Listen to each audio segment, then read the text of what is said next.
Hello. Pandey ji, जय जवाहर। हाँ, जय जवाहर। दिलीप मेरी बोल रहा हूँ, छत्तीसगढ़िया क्रांति सेना प्रदेश मंत्री। हाँ, बताइए। हाँ पंडित जी, ये परसों हमारा कार्यक्रम है भोजली का, हम्म। जिला स्तरीय कार्यक्रम है बुधवारी से। यहाँ डेंगू नाले में जो है अपना विसर्जन होगा भोजली का। हम्म। तो आपके नाम से मैं जो है नगर निगम में लेटर भिजवा दिया हूँ, वहाँ साफ सफाई और लाइट और टेंट की व्यवस्था थोड़ा करवा देते। लाइट टेंट की तो व्यवस्था नहीं हो पाएगी, साफ सफाई की व्यवस्था हम लोग करा देंगे।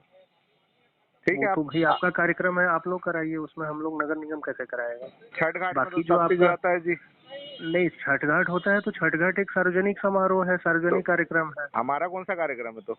नहीं नहीं, वो भोजली वो कार्यक्रम उसमें कौन सा है? वो आप लोग की संस्था की तरफ से आयोजित हो वाह, रहा है, उसमें हम लोग नहीं कर सकते। साफ सफाई की चीजें हैं, वो मैं करवा दूंगा। मतलब छठ घाट जो है सार्वजनिक और भोजली घाट जो है निजी है वो। हाँ हाँ हाँ हाँ। चलिए ठीक है। सीएम साहब